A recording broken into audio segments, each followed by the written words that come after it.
Namaskar. Welcome in today's class of Business Management in Agrawal classes. I, Rachna Agrawal, welcome you all in today's class. And the topic for today's class is Managerial Rules. Managerial Rule by Henry Minchberg. एक Henry Mintzberg नाम के prominent management researcher हुए हैं जिन्होंने research conduct की to find out what are manager duties and responsibilities. जैसा कि आप लोग जानते हैं हेनरी फ्यूल जो थे वो फर्स्ट थे 1916 के अंदर जिन्होंने managerial level and responsibilities and duties के बारे में डिस्क्राइब किया था। तो Henry Mintzberg wanted to find out that if Henry Fewell's 50-year-old definition of manager and management definition still stood in 60s and 70s. So he wanted to change research about that. So he conducted a research based on the structured observation method. H. Minchberg ने study किया, research किया, observation किया of daily activities. 5 executives for 1 week. Continuously उन्होंने study किया. मैं थोड़ा सा history बता रही हूँ मैनेजरियल रूल्स की। तो एच मिंचबर्ग के हम लोग जो पढ़ते हैं मैनेजरियल रूल्स उनके बारे में, तो उन्होंने कैसे ये रिसर्च किया, उन्होंने ऑब्जर्वेशन किया 1 वीक के लिए 5 एग्जीक्यूटिव्स को। They all work from different types of organization. ये जो 5 एग्जीक्यूटिव्स इन्होंने लिए थे वो डिफरेंट ऑर्गेनाइजेशंस में से थे। एक कंसल्टिंग फर्म में से था, एक स्कूल से था एग्जीक्यूटिव, एक टेक्नोलॉजिकल फर्म से था, एक कंज्यूमर गुड्स से था मैन्युफैक्चरर, और एक हॉस्पिटल एग्जीक्यूटिव था। तो वो उनको डेली ऑब्जर्व कर रहे थे 1 वीक के लिए about their activities and analyse that. और उन्होंने उसके ऊपर अपनी एक रिपोर्ट प्रिपेयर की और उस रिपोर्ट को उन्होंने टाइटल दिया managerial work analysis from observation. और ये जो रिपोर्ट थी 1971 के अंदर 1971 जनवरी में उन्होंने सबमिट की और वो एक्सेप्ट कर ली गई और पब्लिश कर दी गई अक्टूबर 1971 के अंदर। In his research, Minchberg said that what managers can do best be described by looking at the roles they play at work.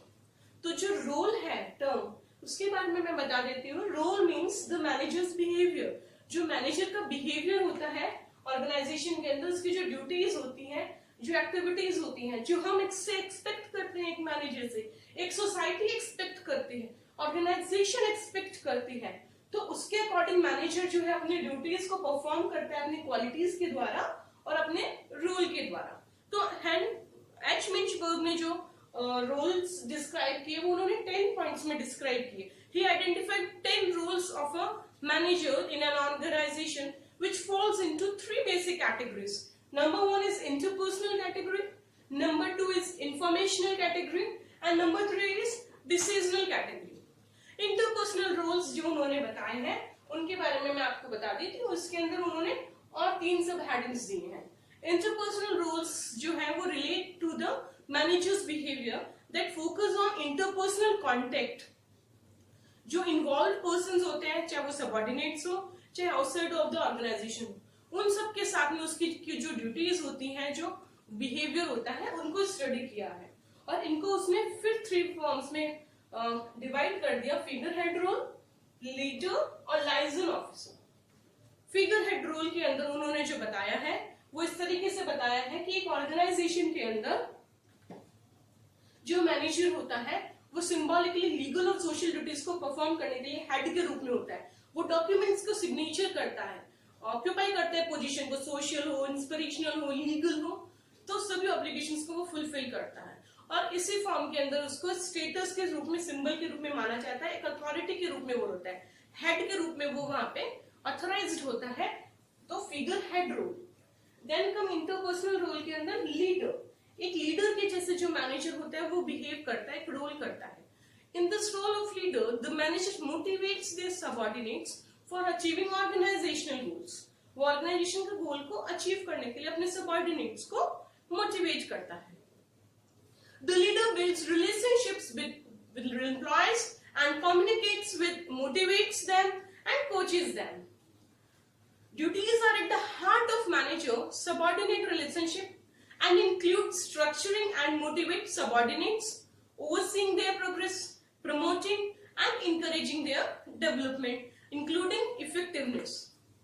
Then comes licensing officer. वो एक लाइजनिंग पर्सन के रूप में भी काम करता है।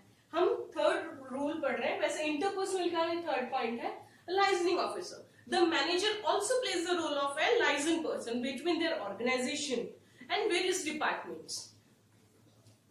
लाइक इज अ संपर्क पर्सन, संपर्क अधिकारी के रूप में वो नेटवर्क ऑफ कॉन्टेक्ट्स को मेंटेन करता है इनसाइड एंड आउटसाइड, और उनको इंफॉर्मेशन जो होती है वो कम्युनिकेट करता है। One must network and engage in information exchange to gain access to knowledge bases. Then comes informational rules. Informational rules involve receiving, collecting and disseminating information. ये information से related होता है कि information को receive करना है, collect करना है और disseminate करना है। disseminate का मतलब होता है distribute करना है। तो जो इसके अंदर उन्होंने heads बताए हैं, वो 3 heads जो main बताए हैं वो मॉनिटर रोल, डिसमिनेशन रोल और स्पोक्सपर्सन। तो ये जो रोल्स होते हैं उसके अंदर मैं फर्स्ट पॉइंट जो डिस्क्राइब कर रही हूँ वो है मॉनिटर का। मॉनिटर के अंदर क्या करता है, वो ऑब्जर्व करता है, स्टडी करता है, seek and collects internal information about the issues that can affect the organization, and he also includes the duties about internal operations, and all the information gained in his capacity can be stored and maintained. Then comes disseminator. Disseminator के रूप में वो manager जो होता है वो information को distribute करता है। जो भी उसकी इंफॉर्मेशन उसने कलेक्ट की है वो अपने सबऑर्डिनेट्स को एक जैसे इंफॉर्मेशन को डिस्ट्रीब्यूशन के चैनल के रूप में वो वर्क करता है। वो जो भी कंसर्न पर्सन है उसकी यूटिलिटी की है या नेसेसिटी की है, उस इंफॉर्मेशन को उस बंदे को वो प्रोवाइड करवाता है। Then comes spokesperson. Spokesperson के अंदर वो क्या करता है कि जो आउटसाइडर्स जो होते हैं उनकी जो रिलेटेड इंफॉर्मेशन होती है, चाहे वो कस्टमर हो, गवर्नमेंट हो, कम्युनिटी हो, उन सब को वो ऑर्गेनाइजेशन की चाहे वो पॉलिसीज हो, चाहे प्रोग्रेस हो या प्रोग्राम्स हो, उनके बारे में प्रॉपर इंफॉर्मेशन जो है वो कम्युनिकेशन मीडिया के थ्रू प्रोवाइड करवाता है। जैसे एक पीआर ऑफिसर होता है, पब्लिक रिलेशन ऑफिसर के रूप में भी एक मैनेजर एक ऑर्गेनाइजेशन को सर्व करता है by informing and lobbying others to keep key stakeholders updated about the operations of the organization. Then comes decisional rules. Decisional rules जो होते हैं वो होते हैं decisions related about the various choices जो available होती है उनके बारे में best decision लेना। एक मैनेजर जो होता है इंटरपर्सनल रोल के अंदर एक बहुत डिसीजंस उसको लेने पड़ते हैं, चाहे वो इंफॉर्मेशन से रिलेटेड हो चाहे रिसोर्सेज से रिलेटेड हो, है ना, तो उसको रिस्पॉन्सिबिलिटीज आ जाती है कि उनको डिसीजन लेना होता है। तो डिसीजनल रोल को उसने फर्दर क्लासिफाई किया है 4 पॉइंट्स के अंदर, entrepreneur, disturbance handler, resource allocator और निगोशिएटर। एक एंटरप्रेन्योर के रूप में क्या रोल एक मैनेजर प्ले करता है? एक मैनेजर जो होता है वो आइडेंटिफाई करता है अलग अलग पॉसिबिलिटीज को, अपॉर्चुनिटीज को, डेंजर्स को, अपने ऑर्गेनाइजेशन में जो आने वाली है उनको इम्प्लीमेंट करता है, उनसे रिलेटेड जो चेंजेस होते हैं उनके लिए वो प्लान करता है और रिफॉर्म्स को वो उनसे रिलेटेड वो डिसीजन लेता है। The entrepreneur acts as initiator, designer, encourage changes and innovation. This role encourages manager to create improvement projects. जो भी रिफॉर्म्स होंगे, चेंजेस होंगे, उनसे रिलेटेड इंफॉर्मेशन, इंप्रूवमेंट प्रोजेक्ट्स जो होता है वो डिजाइन करता है और डेवलपमेंट प्रोसेस को एम्पावर करता है।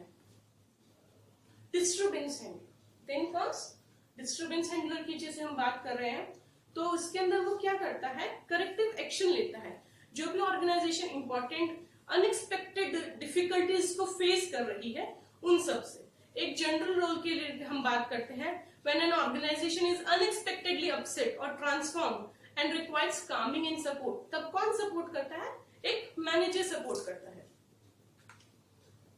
The manager removes conflicts and disturbances that occur day to day in an organization. जो भी डे टू डे एक्टिविटीज के अंदर कॉन्फ्लिक्ट्स होते हैं या डिस्टर्बेंसेस होते हैं उनको एक मैनेजर हटाता है, रिमूव करता है।